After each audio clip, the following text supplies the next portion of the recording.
juga punya kebutuhan yang sama, yang selama ini jarang diberikan sama suamiku. Aku bingung aku harus gimana. Tapi Andri berusaha yakinin aku kalau ini tuh semua biasa dan gak apa-apa dilakukan. Biasa gimana sih? Kalau nanti kenapa-kenapa gimana? Terus kalau suamiku tahu, bisa hancur rumah tanggaku.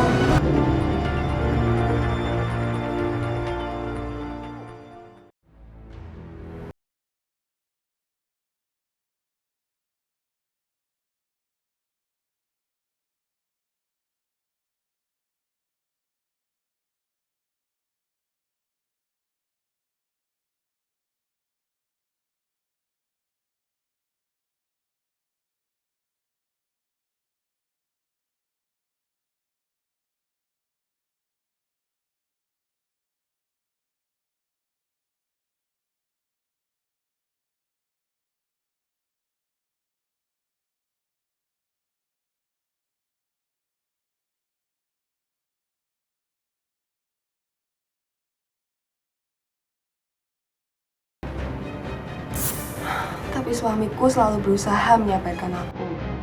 Dia bilang, mungkin aja Tuhan belum kasih kepercayaan sama aku dan dia. Aku udah gak sabar lagi. Aku coba paksa-paksa suamiku. Aku ajak dia ke dokter. Tapi dia tetap gak mau. Oh ya, Pak. Kita kan udah nikah udah lama nih. Terus Mami juga sering nelfonin Mama. Dia minta, ya cepet-cepet pengen ngomong cucu gitu. Mami kan udah tua, jadi katanya ya apalah namanya dia juga diledekin sama tetangga. Jadi gimana kalau kita pergi ke dokter, Pak? Apa? Ke dokter? Iya. Kalau kamu mau pergi ke dokter, pergi saja sendiri. Urus dirimu sendiri. Mandul atau tidak? Lah, Papa kok bilang gitu sih? Nah, kita ke dokter, biar semuanya jelas. Mama, kenapa sih pekerjaan kamu cuma ganggu papa? Di tempat tidur kamu bilang anak, di sini kamu bilang anak. Apa yang bisa kamu lakukan buat papa? Mama tuh gak ganggu Papa. Mama cuma pengen kita pergi ke dokter siapa di antara kita yang mandul. Tahu nggak? Papa senang punya anak. Papa pipi punya anak. Ya makanya ke dokter dong. Kamu sendiri yang urus ke dokter. Siapa tahu kamu mandul. Minggu ini kami telah menerima banyak kisah dalam pengakuan terlarang.com.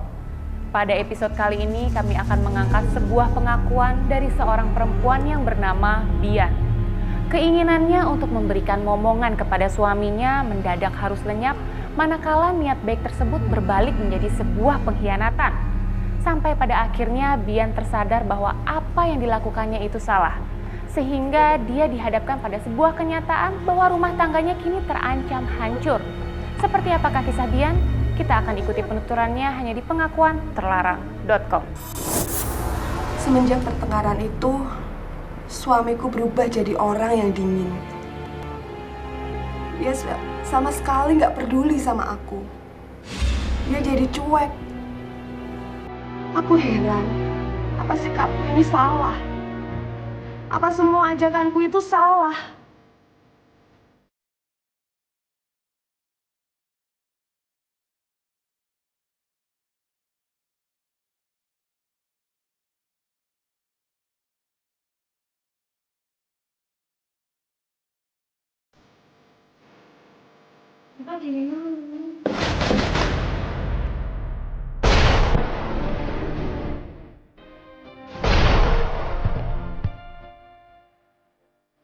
Bisa kerja Aku bersama. baik, aku cuma lagi minum aja. Saya tahu, tapi caramu salah.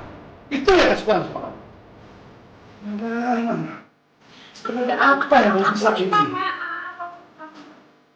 Aku benar-benar kecewa sama sikap suamiku itu. Tapi aku juga gak mau diam terus-terusan gini. Aku tuh pengen banget punya anak. Sampai suatu hari,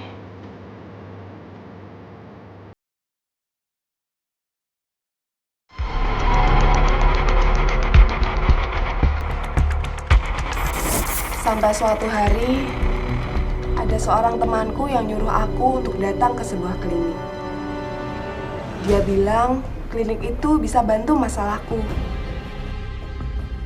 Awalnya aku ragu, tapi aku nekat. Aku datang sendiri. Lagi pula, aku juga nggak mau khawatir terus-terusan. Tapi kenyataannya, di sana aku malah ketemu seorang yang dulu pernah jadi bagian dari hidupku. Ya, dia Andri. Dia temanku waktu SMA. Jujur, aku grogi banget. Tapi gimana lagi? Dia kan petugas medis di sana. Otomatis, mau nggak mau, aku harus bicara dengan dia. Tapi aneh, aku tuh ngerasa nyaman banget bicara sama dia. Perasaanku tuh seneng banget. Ketakutanku hilang begitu saja waktu aku bicara sama dia. Dari obrolan-obrolan ringan itu, aku tahu kalau ternyata Andri itu suka sama aku dari dulu. Sampai akhirnya, aku dan Andri janjian untuk ketemuan. Jujur, aku malu ngungkapin ini. Aku tahu kelakuanku ini salah. Aku nggak mau siapapun meniru sikapku yang nggak terpuji ini. Tapi aku bosan setiap hari harus menghadapi sikap suamiku yang cuek. Dia seperti nggak peduliin aku. Aku merasa perhatian dia saat itu tuh benar-benar nggak ada. Kebetulan banget di saat seperti itu ada Andri. Diam-diam, aku selingkuh sama Andri. Dia bisa mengobati semua rasa kesepianku. Andri bisa ngertiin keadaanku. Aku nyaman cerita sama dia. Sikap dia tuh sayang banget sama aku. Sampai pada akhirnya dia mengajak aku untuk berkencan. Tapi aku menolak. Aku nggak mungkin ngelakuin hal itu. Tapi di sisi lain, aku juga punya kebutuhan yang sama, yang selama ini jarang diberikan sama suamiku. Aku bingung aku harus gimana. Tapi Andri berusaha yakinin aku kalau ini tuh semua biasa dan gak apa-apa dilakukan. Biasa gimana sih? Kalau nanti kenapa-kenapa gimana? Terus kalau suamiku tahu, bisa hancur rumah tanggaku. Tapi nggak tahu kenapa Andri itu pinter banget ngejuk aku. Hingga singkatnya, aku dan dia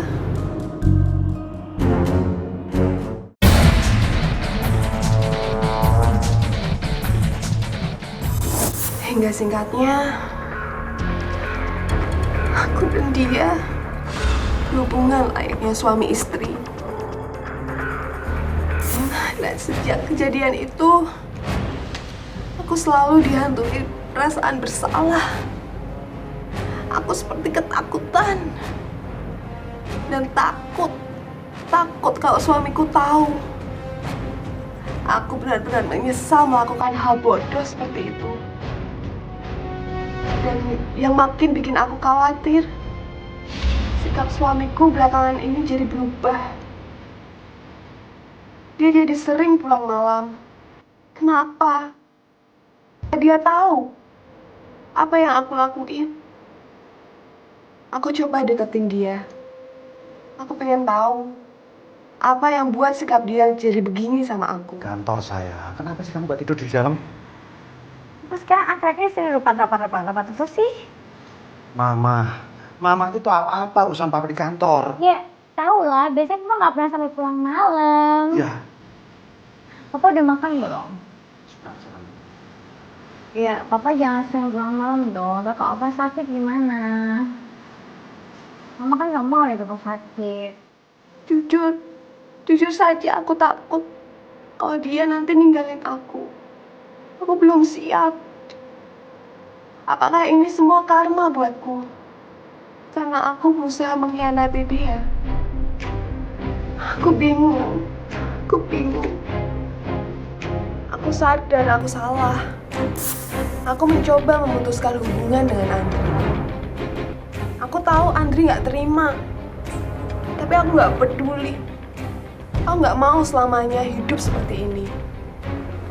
Dari situ, aku mulai mencoba untuk menghilangkan rasa bersalahku dan lebih perhatian dengan suamiku. Sampai suatu hari, aku mual-mual. Apa aku hamil? Lalu aku ambil tes pack. Aku deg-degan nungguin hasilnya. Ya Tuhan, aku bersyukur banget. Aku hamil. Jadi, programku selama ini dengan suamiku untuk memiliki anak itu berhasil. Rasanya, aku gak sabar nunggu suamiku pulang. Waktu itu rasanya hidupku tuh sempurna banget. Aku tungguin suamiku, dan aku benar-benar gak sabar mau lihat reaksi dia. Pasti dia bakal seneng banget. Tapi apa yang aku dapat? Kebahagiaanku tuh langsung hilang begitu aja.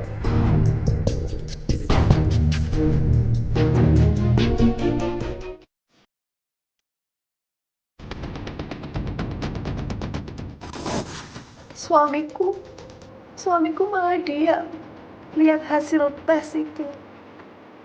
Dia tuh seperti terpukul. Kenapa? Apa ada yang salah? Telepon papa kan lagi rapat. Papa duduk ya. Papa tahu nggak? Mama mau ngasih kabar gembira banget. Apa? Coba cerita. Jadi gini Pak, selama ini apa yang kita tunggu-tunggu Mama udah dapat, dan sekarang Ngomong aja. Dapat apa? Papa juga sabar pengen ngomong. Mama hamil. Apa sih? Iya, Mama hamil. Bukannya hal ini yang selalu ditunggu-tunggu oleh suamiku? Kenapa dia nggak senang? Kenapa dia malah sedih dan kecewa? Kenapa? Aku bingung. Mama ini karena berlebihan pengen punya anak. Jadi aneh-aneh aja yang mikirin. Sekarang papa mau ngomong sama mama. Ada satu hal. Beneran? Dengerin Mama dulu nggak dong. bohong. Iya, dengerin dulu. Papa ini satu hal yang pengen papa ceritakan sama mama. Apa? Kamu mau tahu? Apa? Papa mandul sayang. Apa? Papa ngaca deh. Papa jangan marah ya. Yang bikin aku jadi terpukul. Di situ aku tahu kalau selama ini suamiku divonis mandul. Dia malu ngakuin hal itu. Selama ini dia nggak mau dianggap sebagai pria yang lemah. Ya ampun, kenapa selama ini dia nggak jujur sama aku? Aku benar-benar kecewa. Tapi di situ dia langsung balik nanya ke aku. Itu anak siapa?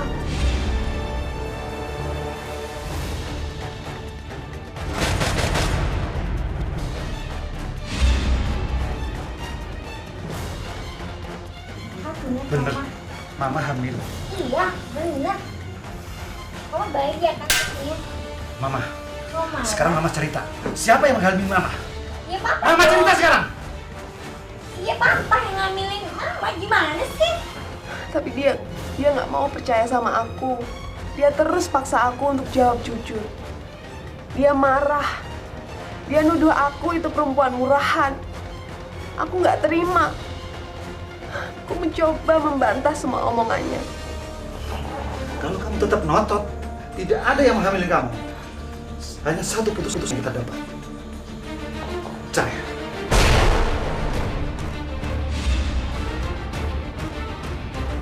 Hatiku sakit.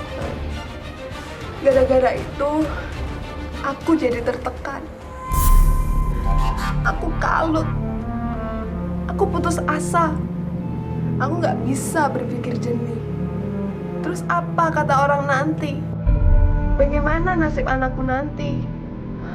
Aku bingung. Aku nggak peduli lagi. Aku datangin Andri.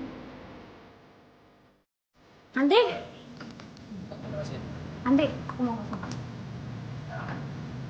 Andri, aku kesini mau ngasih kabar buat kamu. Kabar bahagia juga sih. Kamu tau nggak? kalau aku tuh aku hamil.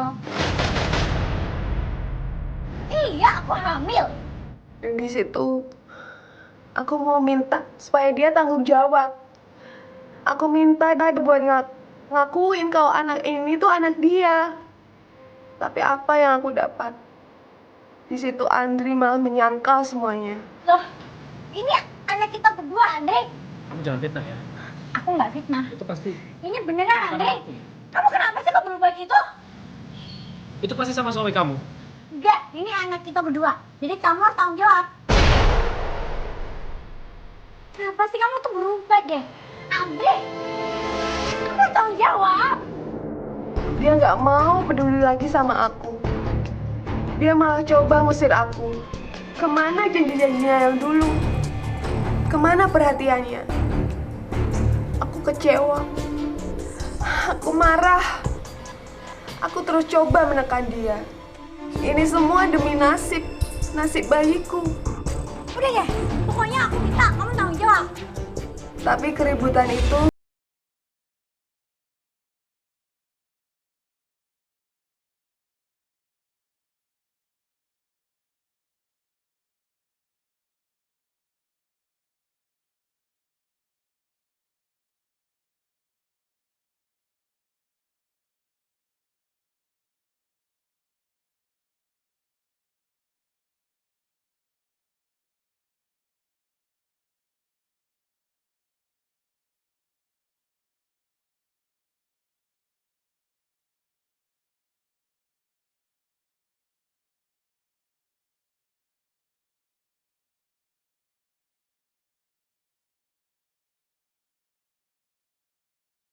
hidupku tuh hancur. Perselingkuhan itu sekarang cuma bikin aku menderita. Aku cuma bisa nangis. Aku benar-benar bingung. Aku putus asa. Sampai aku memilih untuk menyendiri di sebuah taman. Di situ aku cuma bisa nangis dan menyesali semua kebodohanku. Di tengah keputusasaanku itu, tiba-tiba ada seseorang yang memegang pundakku. Aku kaget. Dan yang bikin aku tambah kaget, waktu aku tahu kalau itu suamiku. Di situ dia ngaku kalau dia baru saja tes kesuburan. Dan di situ dia dinyatakan sehat oleh dokter. Tahu nggak dokternya yang masak? Siapa? Namanya Andri. Andre. Iya, katanya papa nggak mandul. Papa sehat sayang. Terima kasih sayang ya. Dan yang bikin aku kaget adalah waktu dia ngomong kalau dokter yang memeriksanya adalah Andri. Jujur, aku bingung. Apa pernyataan Andri itu bisa dipercaya? Apa benar anak yang ada dalam kandunganku ini anak suamiku? Aku bingung. Apa yang harus aku lakukan? Apakah aku harus jujur sama suamiku tentang perselingkuhan ini? Atau aku harus tetap merahasiakan hal ini selamanya dari suamiku?